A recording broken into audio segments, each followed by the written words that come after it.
What's up, everybody? It's Alex from Heavy New York. We are back at the Brooklyn Bazaar, and this time we're actually in the Bat Cave, as I like to call it. And today we are here with Primitive Man. Thank you, Ethan, for being here. Hey, thanks for having me. Yeah, it's so awesome to have you here. It's fair to say you guys have had a fairly busy couple of years. Caustic is your latest record, which came out in 2017. Then you put out a split with Unearthly Trance, and then a split with Hell. You just want to give a rundown on how everything's been for the last couple of years? Just really busy, just touring nonstop and trying to get these releases out and do that whole thing. But it's been good. It's been good. You have a lot of splits, and you have 2 studio albums. What I'm curious is the songwriting process different versus, like, is it different depending if you're working with another artist like Hell or Unearthly Trance versus doing your own studio material? Well, the Unearthly Trance song was written during the same period of time that we were writing Caustic, and that one was actually left off of Caustic because we felt like it would be the best song for that split.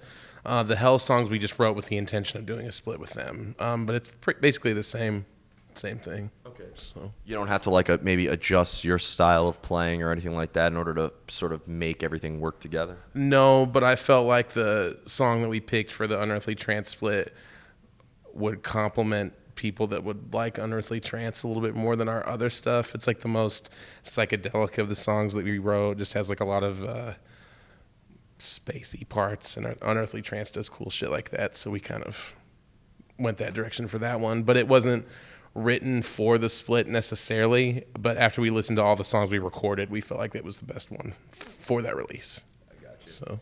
And with Hell, I mean, you just instantly kind of, like, knew what you were doing, right? Like, everything was more, I guess, preconceived of an idea. Yeah, we were like, we got to write 2 songs for this. So There you go. yeah. There you go. Do you have, like, a song structure written out by the time you're, like, recording, or is there a lot of improvising in your song writing? By the time we get to recording, it's set. Okay. Yeah. All right. So it's not like new ideas come, like, as you're recording or anything like that? No, because we never have enough time or money to fuck around.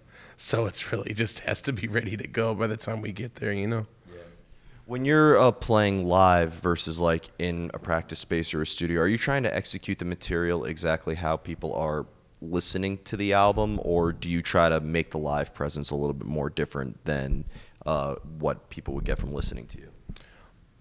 Not really trying to do anything different than, you know, how we wrote them and recorded them or whatever, but a vibe of a crowd and like of a room will maybe make things happen a little bit differently than they are on the record. Like if the energy is really high, I don't know, I might scream differently or do some crazy noise shit or something. You know what I mean? But it's like a spontaneous event if that happens. Definitely. So I've always thought that Primitive Man's music is a little more experimental. There's very heavy parts. There's a lot of melodic parts. You have a psychedelic element, like you said, with the Unearthly Trance split. Do you like to experiment and try new things when making music, or is there still like a formula that you always stick with? oh no, we like to experiment with stuff. And we have experimented with a ton of things that have just never made it onto tape, you know. But it's definitely we're open to trying things and whatever. It's just the end result always has to be heavy. It's really the only, you know. But you can be heavy with doing all sorts of stuff, you know. Yeah, like how do you define heavy at this point? You know what I mean? Yeah, I don't know. It just has to sound like us, I guess, is a better description for it, you know. Absolutely. You ever worried that like the stuff you experiment with and not release is going to be on like a B-side and just be the biggest hit you guys ever had? No, it's not recorded. No one's ever going to know about them because we didn't think the ideas were good enough to even lay down anywhere, you know. Okay. So. Interesting. Now, is there a certain message in Primitive Man that you like try to convey within your music, or can your music be open to interpretation? Some songs are about really specific events in my life. Other songs are about broader world events. You know, whatever people get from it is up to them.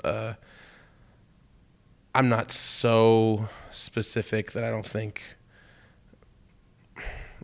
that I don't think that it's not open to interpretation. Yeah. You know, but where I'm coming from is usually like specific places or specific things happening in the world. Okay. So, or like a general feeling of dread. I've talked about that with the state of affairs of how we're living, you know, that sort of thing. That's probably the most non-specific that I'll get. Okay. Does the concepts or experiences that you like to write about help shape the outcome of the music, or do you always need music before a concept is written? So usually the stuff is written separately. We'll write the music together, and then the lyrics I'm writing all the time at home. So after we've written the music, I'll go through and kind of look at what I've written and see what I think fits with that vibe the most. So, How do you know when a song is finished? I always love asking people that. it'll just feel like it doesn't need anything else. Really? Yeah, I don't know. It just feels like it doesn't need anything else. It'll just feels done. I can't. I don't know how to explain that. Yeah. It's a feeling thing. It just feels done. It's better than the last answer I got where a person said, when I get the final mixes back. No. We're definitely like, the shit is written by the time we're recording it. Like, we know how many times, I mean, we're doing stuff and whatever. The only part that is ever changed up or improv is the vocals, because have been on such a tight time schedule for the last few years that, like, I'll be singing the songs for the first time in the studio. So other than that, it's pretty ready to go, you know? Yeah, I mean, yeah, I don't know, it just feels done. Like, this song doesn't need another riff. This song doesn't need anything. It just feels done. Plus, our songs are long, you know, so, yeah, you know, it's after like 13 minutes or something, probably good to go. Yeah, that's why I was asking you that, because I've always found it very difficult to make a very long song and still keep it very engaging, and I think you guys do a great job at that. I'm just curious to, like, if there's like a certain art to writing like a longer song, whereas like a hardcore band, you know, all their songs are like 2 minutes at most. No, the ones that turn out long, that just kind of just felt like we just weren't done with them. Just kind of kept adding to it until it felt done. So it is like a feeling thing. Yeah, but they're only long if we don't feel like it's done, and it just gets to that point. I mean, you know, we could write something that's 20 minutes if it just didn't feel like it had a good end cap on it, you know? We just haven't done it yet, but it could happen. But we have songs that are, you know, 5 minutes long. Yeah. So, There you go. yeah, that's short. I mean, I think the shortest song we have is probably like 5 or 6 minutes, but that's only because of the speed. There you go. So, There you go. If you can make like a 15-minute long song and it's just thrashy riff like the entire way, I'd be pretty damn impressed. there's an incantation song on that record, Diabolical Conquest, and I can't remember the name, but it's the last song on the record. And it's 17 minutes. Wow. Yeah, it's a cool song. There you go. And the final question I wanted to ask you is, we talked about it before we started rolling, but coming from Colorado, I forgot where specifically. In Denver. Denver, okay. But, you know, like I interviewed Chemist last year. They gave you guys a huge shout out. And it seems like this sort of doom style of metal is right now very popular with you guys, Chemist, Spectral Voice, and so many great bands. And just a little bit of history. I mean, Havoc is from there. Five Finger Death Punch is from Colorado. I mean, Are they? yeah. Are you sure about that? Yeah, Five Finger Death Punch originated in Colorado. Oh, man. Also, Jag Panzer's from there Yeah, as I knew well. that, Yeah. yeah. Is there like you said there's like a real happening scene right now in Colorado, or do you prefer to like go outside your state lines in order to get Primitive Man's name out there? Well, I mean, we like to tour. You're not going to get your name out nearly as far if you just play at home. Okay. Like, no fucking way. Yeah.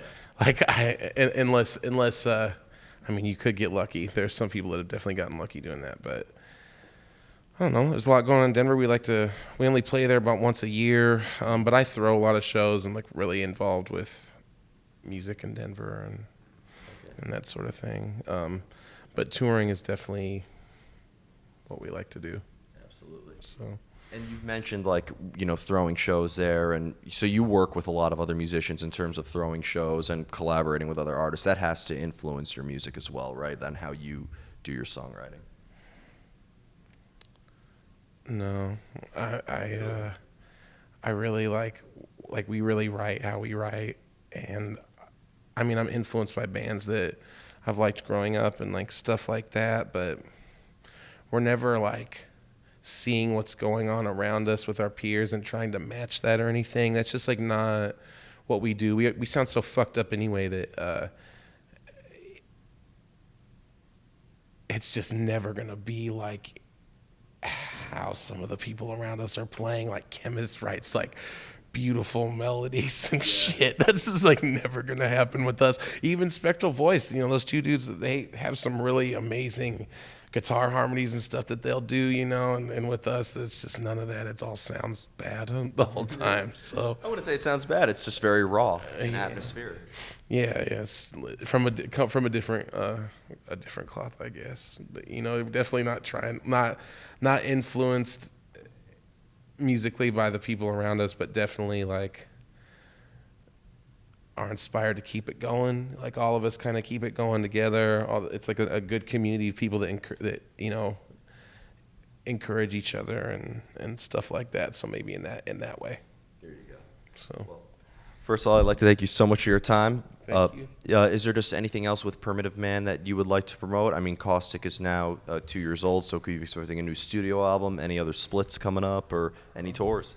You know, this is the last tour we'll do for a while until we put out another full length. We always have stuff brewing like in the background, so I probably can't talk about any of it yet. But we have a bunch of shit that we're going to be doing in 2020 and maybe 2021. So. Awesome. Wow, planning real far. Yeah, it's like our stuff is planned really far in advance, so I just can't really say anything about it. But definitely writing for a new full length, and we put out another Noise record on Crown and Throne, which is I forgot to mention.